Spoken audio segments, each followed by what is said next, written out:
Eh bien, sur Radio Flandre en ce moment, nous sommes avec un personnage qui s'appelle Monsieur Jacques David, que j'ai au bout du fil. Jacques, bonjour. Bonjour Pierre.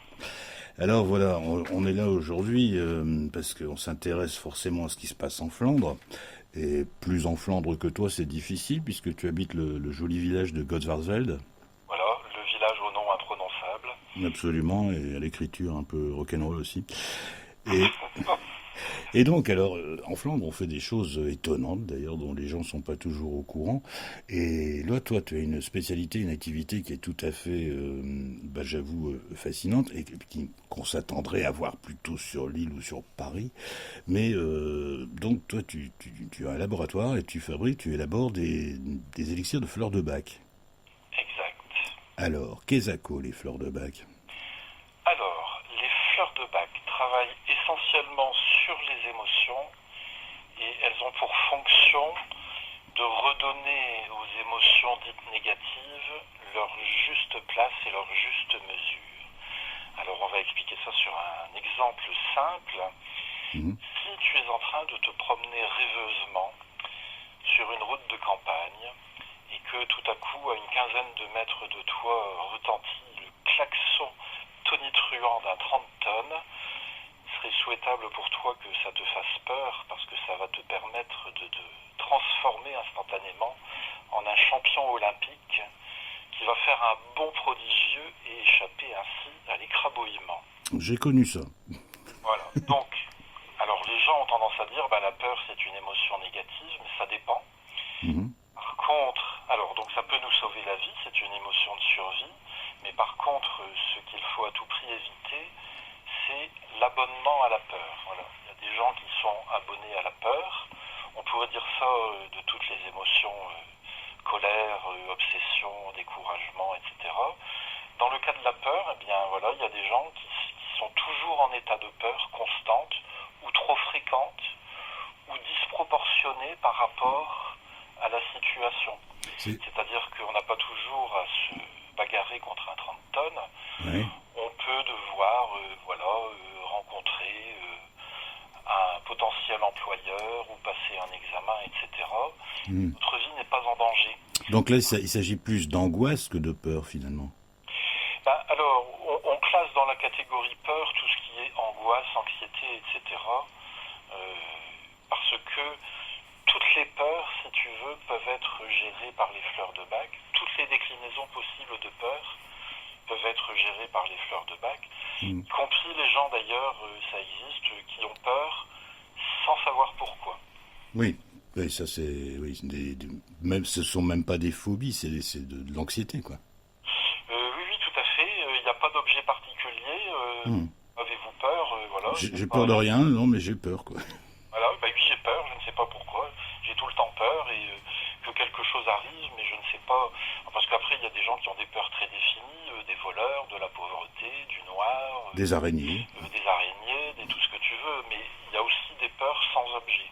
Hmm. Alors, il y a dans les fleurs de bac, si tu veux, euh, c'est assez précis, enfin dans les élixirs floraux, puisque les fleurs de bac sont... Ouais. Alors justement, j'aimerais bien, si ça te dérange pas, parce que tout le monde bon, moi, j'en ai vu des fleurs de bac, forcément, enfin des élixirs, mais est-ce que tu pourrais expliquer un petit peu, bon, comment ça se présente? Bon, on parle de fleurs, bon, en fait, c'est pas des fleurs, quoi. Enfin, si, c'est des fleurs à la base, mais c'est transformé. C'est un extrait de fleurs qui est fait selon le cas soit par solarisation, soit par ébullition.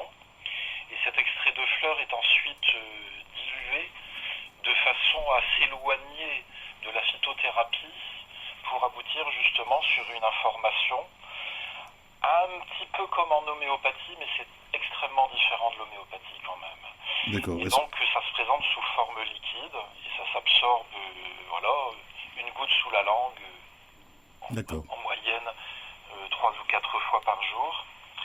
Et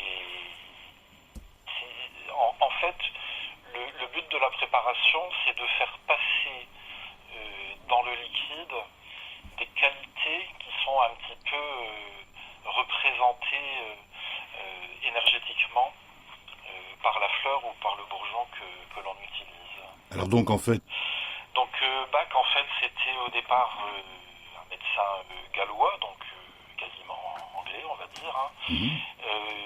qui a d'abord été bactériologiste, puis homéopathe, puis préparateur homéopathique, et qui ensuite a découvert le principe des fleurs de Bach.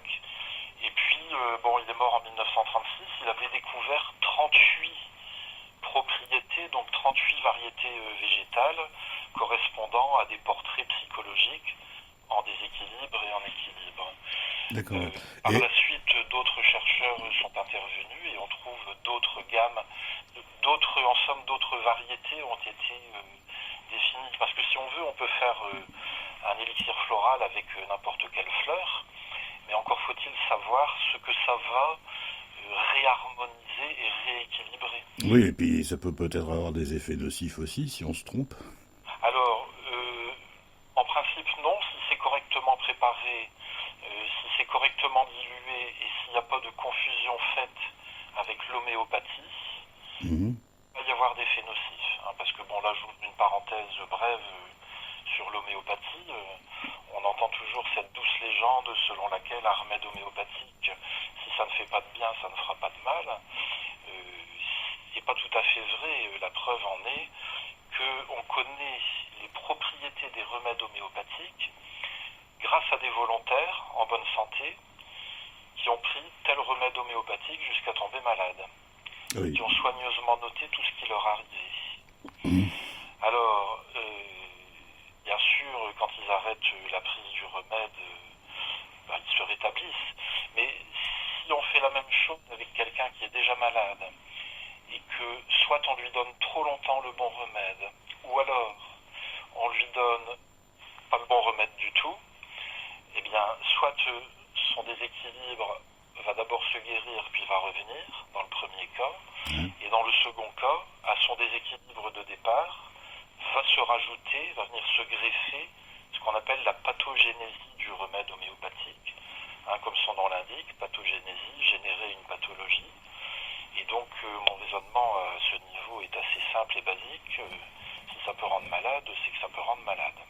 Donc, le remède homéopathique, dont je suis, cela dit, je le précise, un fervent partisan également, demande une technicité, un suivi et une compétence, parce qu'il y a risque soit d'effets dépassés, Ouais. soit d'erreurs, et donc là il y a des inconvénients à la clé. C'est-à-dire on peut très bien, si on se trompe de traitement, aggraver les Tout à symptômes de la fait. maladie. Oui. On peut aggraver le problème de départ, ou on peut ajouter un nouveau problème à celui que la personne avait déjà.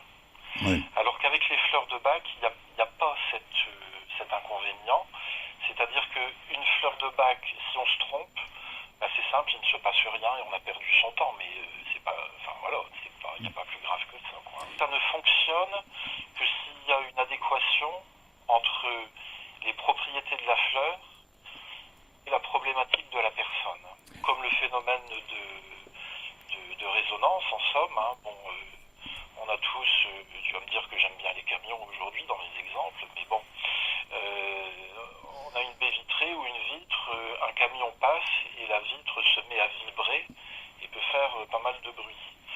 C'est le même processus mais dans le sens positif, c'est-à-dire que de même que pour que la vitre vibre, il faut qu'il y ait un accord entre les vibrations émises par le camion et ce que la vitre est capable de faire, en somme, donc Mhm. sa fréquence propre, on pourrait dire.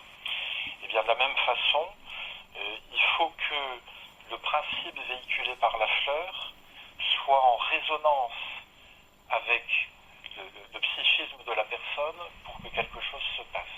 Donc ça, c'est très important et très précieux. D'accord, mais alors ça doit nécessiter une analyse très profonde de la personne avant de déterminer quelle fleur va lui convenir. Alors, je dirais qu'il y a deux grands cas. C'est-à-dire que dans certains cas, le remède est absolument évident. Et ça crève les yeux et les oreilles. Alors par exemple, on parlait de la peur, là pour être concret. Bon, alors le camion m'a klaxonné dessus, ça y est, j'ai le cœur à 200 à l'heure. Qu'est-ce que je peux faire avec des fleurs de bac pour me remettre de cette émotion, si j'ose dire.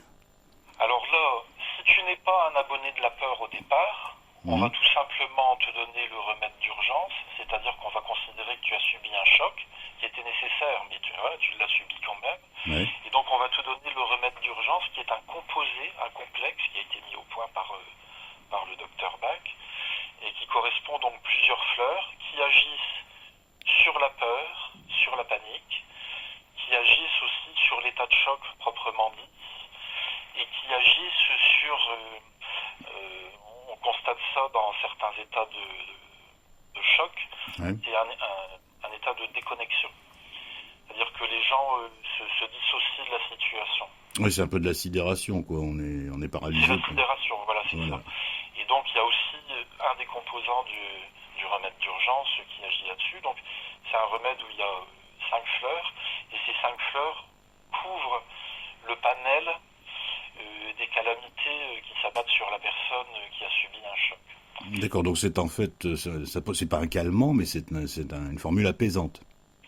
C'est une formule apaisante et redynamisante dans le cas des états dissociatifs, parce que bon, la personne qui suite au choc est dans un état de recul et puis de planage, n'est plus tellement apte à l'action, quoi. Elle est plutôt entre deux eaux, dans un état de semi-sommeil, si on peut dire, ou dans un état un peu onirique.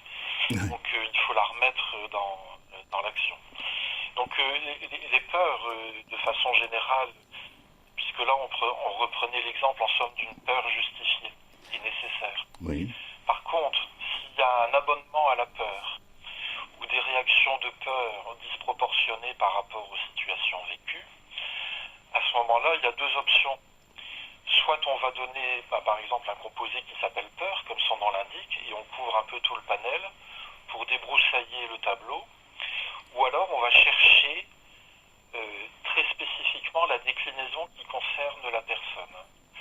Et à ce moment-là, c'est vrai qu'on a quelques déclinaisons parmi les fleurs de Bach, mais on a aussi parmi les gammes d'élixirs floraux australiens ou californiens, un panel beaucoup plus vaste. Donc, soit on va tomber sur une personne qui a par exemple peur des voleurs et puis c'est tout. Oui. Et ben là, c'est très clair, c'est pas un complexe qu'on va donner, c'est un unitaire, on va donner Mimulus, la mimule. Voilà. Oui. Et en quoi la mimule éloigne le voleur? Alors la mimule n'éloigne pas le voleur.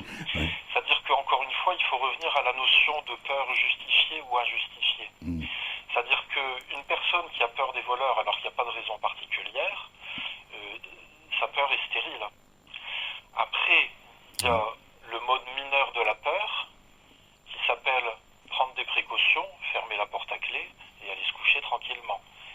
Alors on va dire, c'est pas de la peur, c'est prendre des précautions. Bah oui, mais le mode mineur de la peur, ça consiste à penser à l'avenir et à effectuer des gestes de protection ou d'hygiène. Voilà, c'est le mode mineur. Et on va donc, plutôt que d'avoir peur des voleurs alors qu'il n'y en a pas, on va transmuter cette peur excessive et disproportionnée en quelque chose, en une action positive. D'accord. Qui est dans un état d'intensité. Oui, donc on va rééquilibrer la pensée de manière à la rendre efficace et non pas vainement inquiète. C'est l'immense différence avec ce que je me permettrais d'appeler les camisoles chimiques. Les camisoles chimiques gomment les émotions. Oui. Bah oui, mais une vie sans émotion, c'est pas une vie. Exact. Alors, ce que font les fleurs de Bach, ça n'a strictement rien à voir. On a au départ un individu qui est piégé par une émotion qui a phagocyté toute sa personnalité. Oui. Et on a à l'arrivée un individu chez qui cette émotion est remise à sa place et redevient utilisable à bon escient, dans la bonne proportion, au bon moment, si besoin, et si pas besoin, elle n'est pas utilisée. C'est un petit peu... après on peut partir dans des débats philosophiques sur est-ce que la liberté existe. Moi j'estime que oui. Et j'estime que grâce à une méthode comme celle-là, on devient plus libre. C'est-à-dire qu'au lieu d'être prisonnier de tel aspect de soi-même qui a phagocyté tout le reste et qui empêche de vivre tout son potentiel, eh bien on devient, en somme, on utilise les émotions au lieu d'être utilisé par elles. Alors, dans le même esprit, par exemple, on on parle effectivement de peur, de choses comme ça, mais je suppose aussi que ça peut s'élargir à d'autres domaines, comme, je ne sais pas, moi, il peut y avoir des réflexes comme une addiction, un truc comme ça, Tout à fait. le tabac, par exemple, je sais pas. Il y a déjà les très grandes catégories d'émotions, donc à part la peur, il y a la colère. Il y a beaucoup de gens qui sont abonnés à la colère. C'est vrai, ouais. D'ailleurs, il y a aussi des gens chez qui la peur et la colère font un cercle vicieux et s'entretiennent. Mhm. Il y a des gens qui sont, alors que la colère, on pourrait tenir exactement le même raisonnement. Le mode mineur de la colère, ça consiste à savoir dire non, je ne veux pas faire ça. Ouais. Ça peut consister à tenir quelqu'un à distance et puis voilà, une personnalité toxique, la tenir à distance. Ouais. Ça peut consister à savoir s'arrêter et puis ne pas être au service d'autrui jusqu'à l'épuisement total. Mhm. Hein. Donc ça, voilà, ce sera le mode mineur. Après, le mode majeur peut également être requis dans certaines circonstances exceptionnelles. Mais on va tenir exactement le même raisonnement que dans le cas précédent, c'est-à-dire qu'on va dire une colère, fût-elle juste, qui ne débouche pas sur une action constructive, c'est quelque chose de pathologique, c'est Ouais. une maladie. C'est inutile, oui. Et une colère qui est ou systématique ou disproportionnée, eh ben on retombe sur la notion d'abonnement évoquée précédemment, c'est un déséquilibre. Donc, on va en somme toujours, quelle que soit la catégorie d'émotion, on pourrait tenir exactement le même raisonnement. Pour la dépression, alors on va me dire, mais la dépression, comment est-ce que ça pourrait avoir un rôle positif?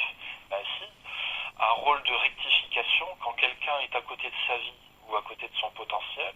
Ouais. Il y a des gens, par exemple, il y a de multiples possibilités, mais il y a des gens qui, de par leur éducation, ont été massacrés parce qu'on les a obligés à aller dans tel secteur professionnel alors qu'ils étaient faits pour tout à fait autre chose. Ouais. Bon, ils s'habituent, ils acceptent, ils oublient leurs aspirations de départ, et puis un beau jour, paf, dépression. Ben, la dépression a pour rôle de leur faire opérer une remise en question. Oui, c'est un petit peu comme la douleur, c'est un système d'alarme, quoi. C'est exactement ça, c'est un système d'alarme. Donc effectivement, quand On en revient au voleur, en quelque sorte, quoi. Mais là, tout à fait, oui, c'est ça. Et donc, quand quelqu'un vient consulter pour qu'on lui prescrive des fleurs de bac, alors évidemment, il y a toute une prise d'information qui doit être opérée parce que l'émotion négative qui est amenée officiellement par la personne n'est pas toujours la bonne. J'ai eu très régulièrement des seniors qui sont venus me consulter, anciens cadres supérieurs. Alors tu connais un peu la mode française, on presse les gens comme des citrons, puis on les jette au moment où ils deviennent vraiment expérimentés. Enfin c'est complètement idiot, mais voilà. ouais. Il y a le sport à la mode en France dans le recrutement et dans l'emploi. Donc le quadra ou le quinca qui a été cadre supérieur qui se fait virer. Comme c'est un battant, il dit ben, pas de problème, je vais retrouver du travail. Il commence à envoyer des CV, prend des contacts, etc. Et puis voilà, il est cool, il est équilibré, etc. Et puis rien ne fonctionne. Et au bout d'un moment, il se met à avoir des phobies. Alors il vient me consulter pour phobie, pour peur, il me dit j'ai des angoisses, même des paniques, etc. Ouais. Et 9 fois sur 10, c'est pas la peur qu'on soigne, c'est le découragement. C'est-à-dire que le mec ou la fille, tant qu'il est dans l'action et qu'il y croit, ça va. Et puis un beau jour, il dit j'ai jamais de résultat et je ne vais jamais en avoir. Il a une brève phase de découragement et cette phase de découragement est immédiatement ou très rapidement suivie par des angoisses ou des phobies et il oublie la phase de découragement. Il en a même peut-être pas été conscient. Ouais. Ça, voilà, ça explique que, puisque tu me demandais tout à l'heure, est-ce que c'est facile ou pas facile ou quelque chose comme ça, il y a des cas où c'est très évident et il y a des cas où ça demande quand même une certaine expérience et une certaine réflexion. Il y a beaucoup, oui, je vais dire, il y a beaucoup de psychologie également dans ce genre de diagnostic. Tout à fait, oui, bien sûr, il faut bien étudier le cas de la personne et puis ne pas forcer. Alors, bien sûr, il y a certaines consultations cadeaux où voilà, la personne, on sait suite que ce qu'elle décrit évoque tel élixir floral, et puis on le donne et ça fonctionne. Bon. Et puis il y a des cas où on a des personnes, on sent bien qu'il y a eu un problème au départ, non réglé, mais en plus, elles sont dans un cursus événementiel qui les met sur les rotules. Et à ce moment-là, au lieu de faire tout de suite de l'individualiser, on va d'abord soigner la situation plutôt que la personne, Oui. grâce à un complexe. Mm. On va soigner, voilà, on va s'adresser à la vie familiale avec un complexe prévu pour ça, ou à la vie professionnelle avec un complexe prévu pour ça, à l'affirmation de soi avec un complexe prévu pour ça, pour après aller chercher l'épine dans le pied, ça, probablement depuis le début de l'existence de la personne. Sachant que ce qu'on aime faire en général, c'est pas du complexisme, mais plutôt de l'unicisme. Parce que le complexisme, il est utile, et plus qu'utile, il est nécessaire et incontournable dans certains cas. Oui. Mais on n'a jamais vu quelqu'un être définitivement réharmonisé grâce à un complexe. Ou alors il faudrait supposer quelqu'un qui n'avait jamais eu de problème au départ, mais bon, c'est une espèce assez rare quand même.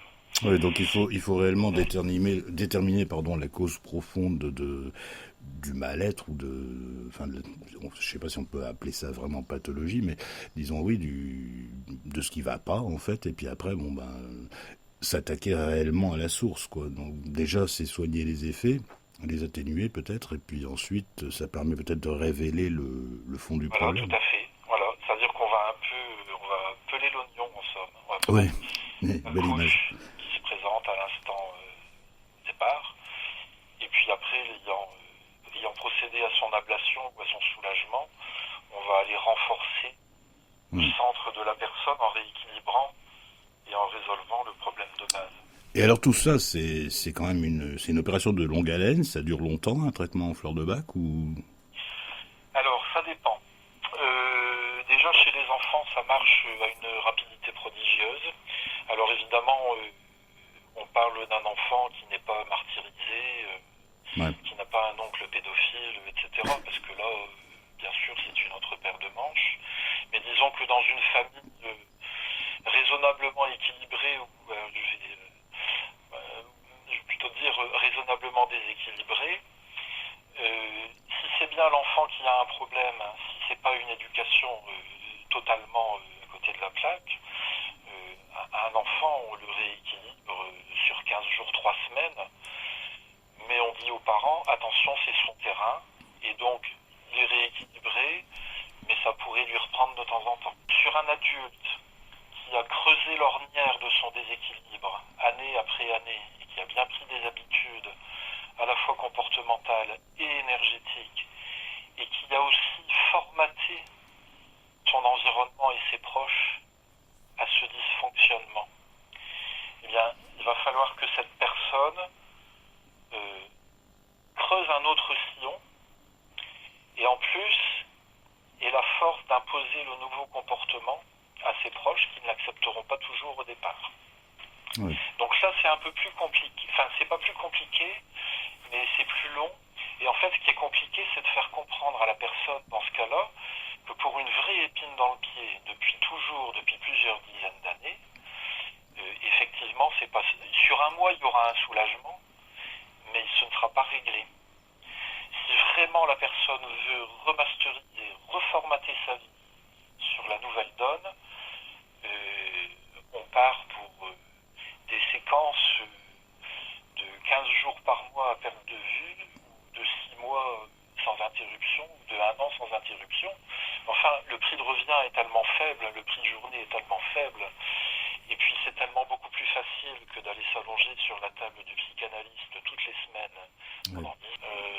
Alors bien sûr, moi j'ai une vision peut-être un peu déformée, puisque les gens qui ont été guéris par la psychanalyse, ils viennent pas me consulter puisqu'ils sont guéris. C'est exact.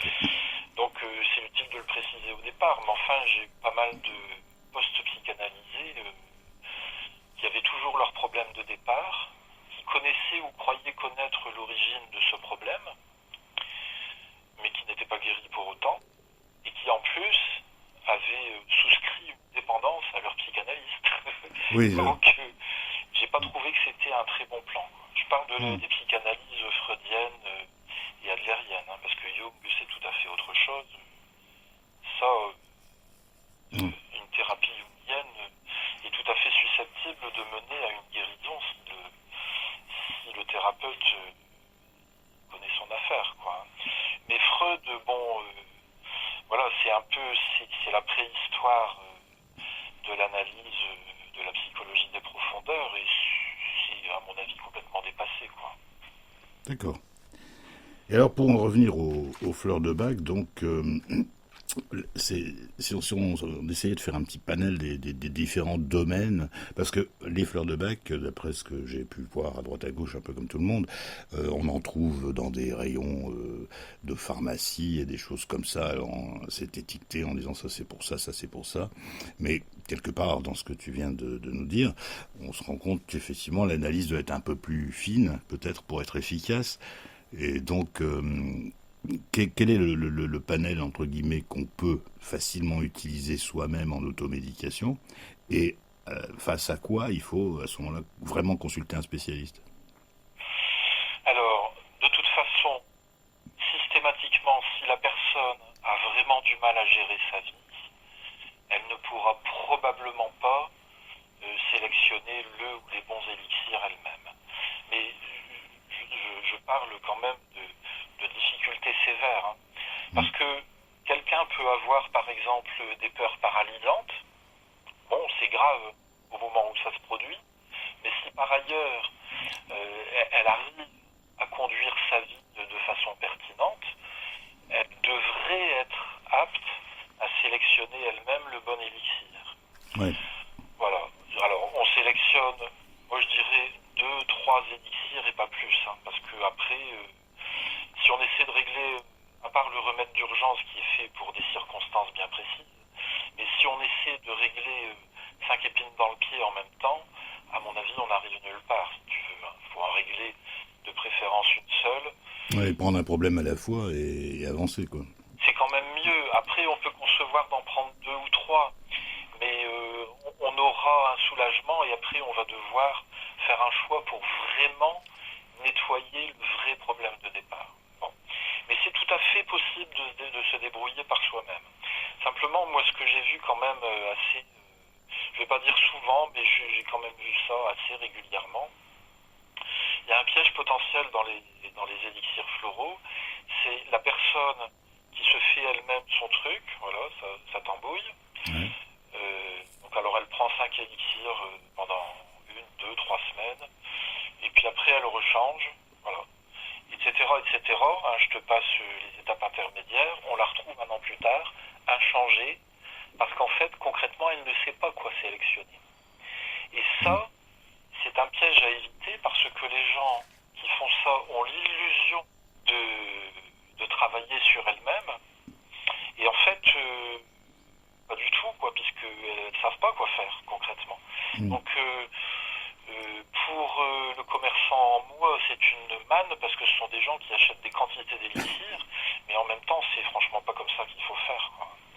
Moi, quand je suis en contact avec des gens comme ça, j'essaie de leur faire comprendre ça. C'est-à-dire qu'en fait, au lieu de régler leurs problèmes, ils retardent le règlement. On n'a pas forcément... On est capable de s'auto-soigner pour...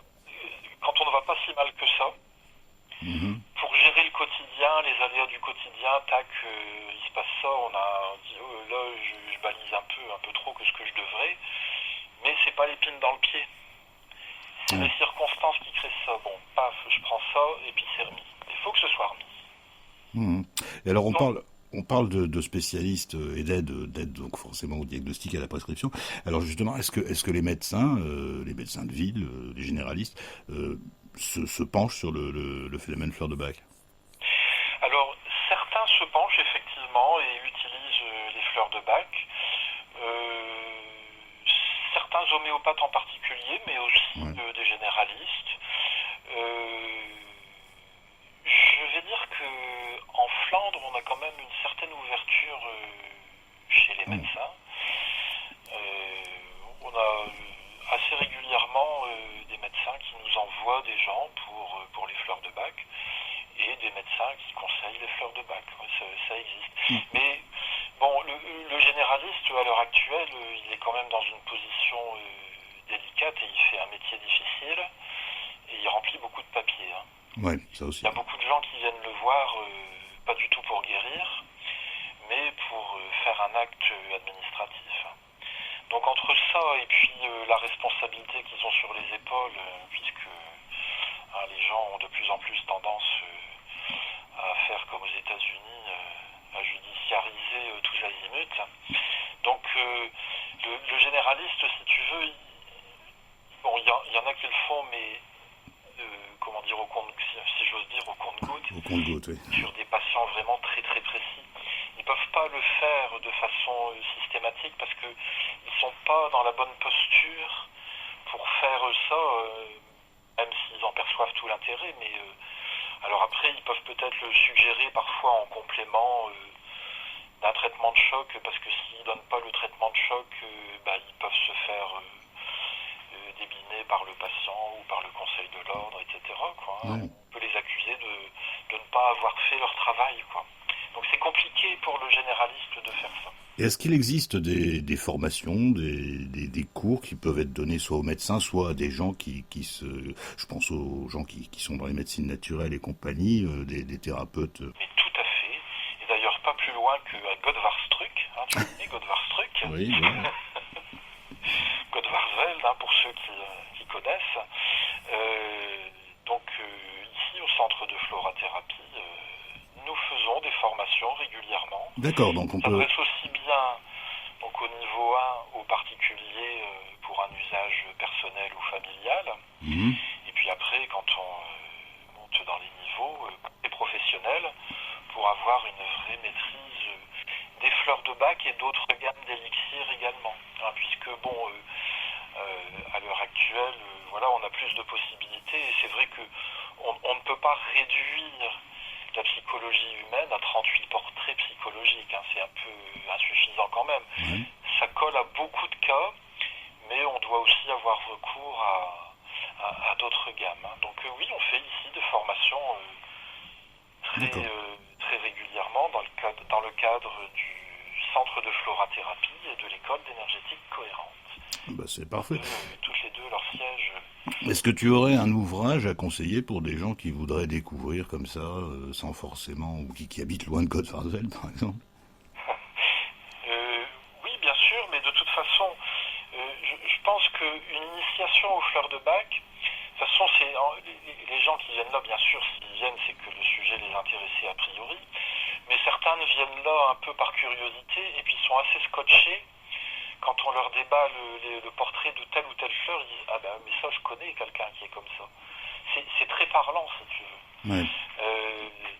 Le premier par ordre alphabétique dans les 38 de bac, Agrimony, le clown triste, tu vois, quelqu'un qui fait toujours la fête, qui est un vrai bout en train, que tout le monde a envie d'inviter quand on refera des fiestas. Le bout en train, mais qui n'arrête jamais et qui ne peut pas s'arrêter parce qu'en réalité, il est dépressif. Et s'il arrête de faire la fiesta et puis passe-moi cette verdure de langage, de se beurrer le pif, et seul face à lui-même, il déprime à mort, quoi. Donc voilà, ça tout le monde connaît quelqu'un comme ça, le clown triste. Clown en surface, toujours en train de blaguer, mais en réalité triste en profondeur. Donc, tu vois, c'est des portraits, par moment on dit c'est une image d'Épinal, oui, mais si c'est une image d'Épinal, c'est qu'on les rencontre dans la réalité, sinon ce serait pas une image d'Épinal. Oui, absolument. Donc voilà, moi, je vais pas diviser les 38 parce que il nous faudrait plusieurs heures, mais mais on pourra y revenir lors d'une prochaine intervention, sans problème. Écoute... D'ailleurs, j'invite les auditeurs qui seraient intéressés sur un vecteur particulier, au niveau des fleurs de bac, pourquoi pas, s'ils veulent demander à Jacques David qu'il développe, eh bien, ma foi, qu'il s'adresse à nous, on transmettra, et puis voilà. Écoute, de toute façon, j'accepte d'avance. D'accord. Enfin, en tout cas, Jacques, cet entretien est très intéressant. Et ben, malheureusement, l'émission, ben, elle a un temps. Mais je pense qu'on reviendra sur des points bien précis. Je pense que les gens seront intéressés également. Donc, une conclusion là-dessus, c'est que ben, les fleurs de bac, finalement, c'est quelque chose d'efficace et de rapide, visiblement.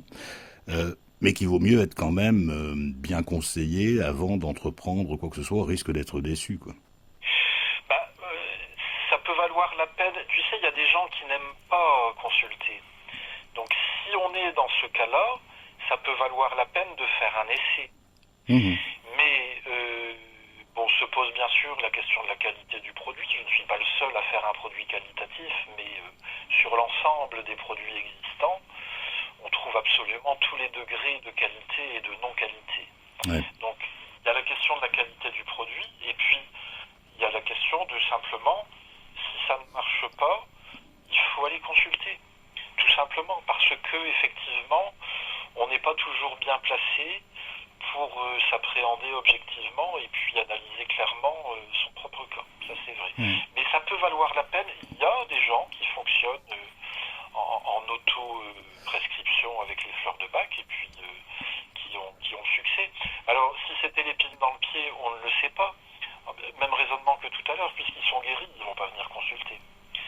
Bon, et Mhm. puis, il y en a d'autres qui ne viennent pas consulter parce qu'ils s'acharnent sur l'automédication inefficace et puis ils partent un petit peu dans un flou et une action qui n'est pas planifiée et qui peut déboucher sur rien du tout.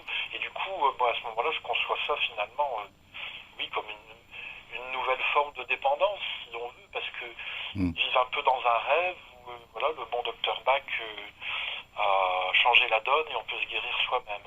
Ce qui est tout à fait vrai dans tous les cas où c'est vrai. Ouais, voilà. Dans les autres cas, c'est faux. Ok. Eh bien, écoute, en guise de conclusion, moi, je vais plutôt ne pas fermer la porte, mais plutôt la laisser entrouverte et dire que ben on se retrouvera et Volontiers. je pense qu'on reparlera d'autres sujets qui tournent un petit peu autour de ces fleurs de bac parce que c'est une découverte, j'en suis sûr pour certains, et qui mérite quand même d'être à la fois, je vais dire, un peu démystifiée et surtout un peu mieux connue. Tout à fait. Eh bien, Voilà. à ta disposition. Eh bien, Jacques, je te remercie beaucoup. Et puis, toute la Radio Flandre également te remercie. Et on n'hésitera pas à venir te déranger de temps à autre, peut-être. Bien, Pierre, merci de m'avoir accueilli et à bientôt, je l'espère. Voilà, à très bientôt. Bonne journée. Au revoir.